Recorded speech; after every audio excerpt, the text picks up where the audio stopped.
Welcome to Get Your Mind Right. Today, we're diving into your questions and insights in our mailbag segment. Thanks to everyone who wrote in. Let's open up the mailbag. Hey, good morning, and welcome back to Get Your Mind Right, the Friday Mailbag Edition. This is the world's only podcast that caters specifically to digital marketing and merchant services sales professionals. What do we do here? Well, what we do is we take your real world sales questions, we add a heavy dose of big rhino energy, and send you out there sharper, bolder, and ready to stand on your business. Now, this week's episode is straight from the jungle. Tough questions and even tougher answers. But first, my good friend Shay Horseman from Nashville, Tennessee, threw a curveball at me. Okay? No question that he done laid down the gauntlet. It's about forgetting perfection and getting obsessed with volume and what you are willing to do to build that unstoppable pipeline. Shay, get ready because you're on the on-deck circle, buddy. And next comes from his running buddy, Brad Hollar from Nashville. And Brad is squaring off with Mr. I Know Everything, that stubborn merchant who watched one YouTube video and thinks they invented interchange. And we're going to end up today's episode with Kylee Rathgaber from Evansville, Indiana. And Kylee wants to know if industry events are actually worth the time, travel, and the dry chicken that you suffer. Or should one just double down on prospecting instead? Hey, let's break this down. Full throttle style, time to get your hustle on. So, today, on our first question, I'm turning over the reins to Shay Horseman. So, Shay laid this out for me. I'm going to relay it to you today. It's about those who want to win had better get obsessive about action. He didn't ask the question. This is a challenge, and baby, it's the right one. We're going to keep it on 100%.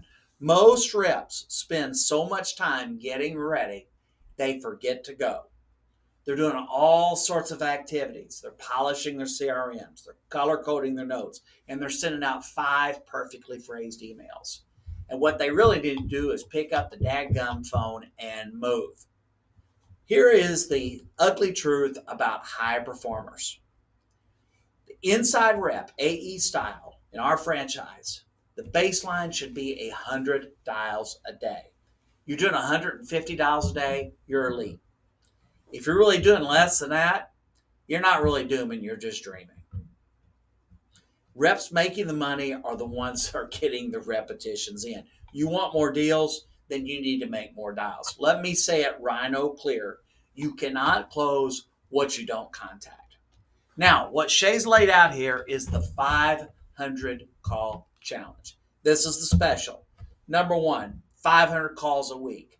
Number 2, you do it for 4 weeks. And number 3, there's no fluff, no excuses, but I was organizing my pipeline cap.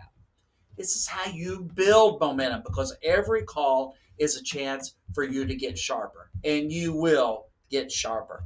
Every voicemail builds rhythm, and every voicemail that you leave, you're going to improve on that. Every hang up thickens that 2-inch thick rhino skin and makes you tougher and more impervious than ever to torpedoes. And when you get that yes, well, that's what you're there for. That is going to fuel your fire. Now, Shay's challenge is to do this for 30 days and tell him that you don't feel different. Personally, I dare you to do it. You got a dry spell? Make 500 calls. You're getting ghosted? Make 500 calls. Want to level up? Guess what my answer is? 500 calls. Hey, folks, I don't want to kid anyone. It ain't sexy. It ain't fancy. It is effective.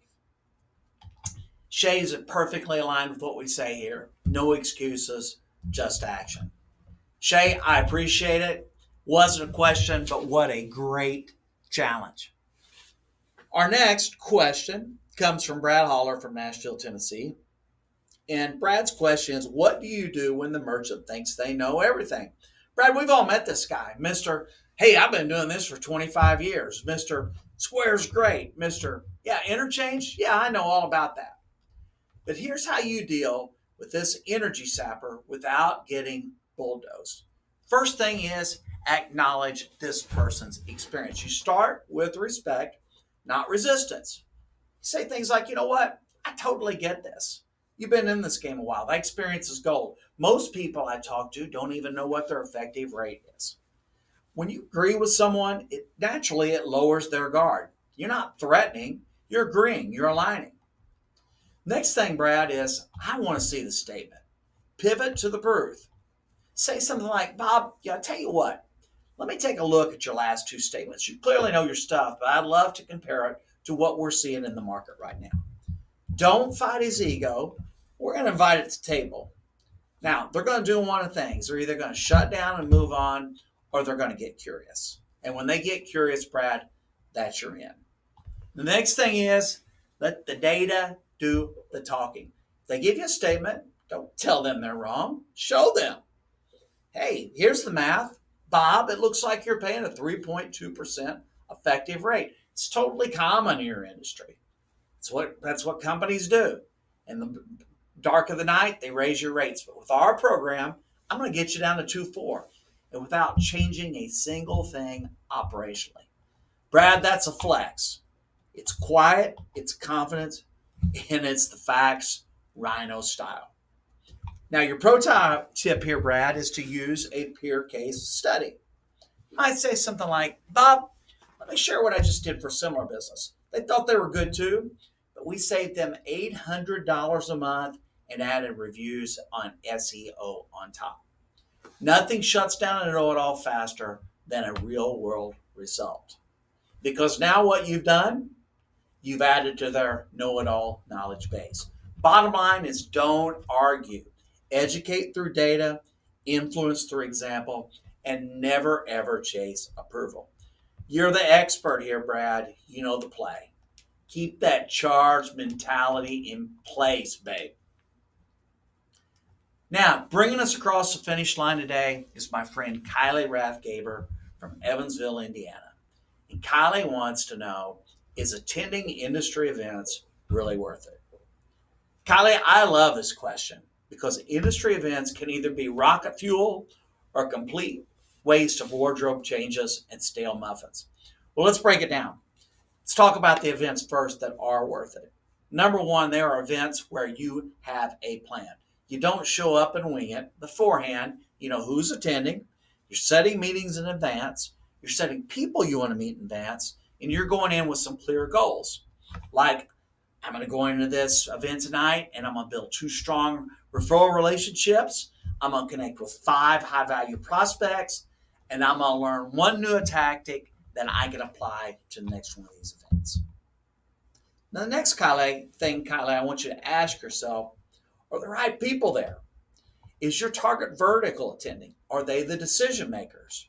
Or are you just there collecting tote bags and stress balls? Now, last thing, Kylee, you know what I'm going to say on this? You got to follow up like you mean it, because your ROI is going to come after the event. Following up quickly, sending custom follow-ups, booking demos, setting calls the next day. Because, Kylee, if you don't have that follow-up plan, well, you've just had an expensive coffee date with strangers. Well, let's talk about what kind of events are a waste. Number one, if you're hiding behind the event to avoid real prospecting, ooh, that's painful. I know some of these listeners out there, and you know who you are. We want to stay away from that. And second, if you leave your business cards and you don't have any book meetings, once again, we're there for action. No book meetings means that there was no action. Or if your objective was just to show up, just to absorb energy and take selfies near the expo booths, once again, you've got nothing out of that. Let's keep this thing in jungle mode. If it doesn't create revenue or referral potential, you're better off making your calls and scheduling the demos. My rule, I don't know, 1 event a quarter, 2 a quarter, maybe a max, unless it's a vertical you dominate or a group you dominate. In that case, you show up, you own it, and you follow through. Folks, this is another edition of Mailbag in the books. Let's recap this. Shay Horseman dared you to stop hiding behind your setup and start taking real action. Brad slaying the know-it-alls with proof and poise, and Kylee brought us home figuring out if the event life is a power move or just overpriced coffee. So what's next? Get your rhino on. Master the boring stuff.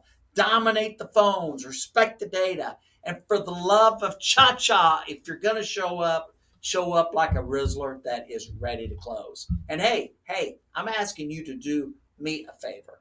You like what you heard today? Share it, like it, smash that subscribe button. You are built for this. Thanks for showing up today. I'll see you next time on Get Your Mind Right.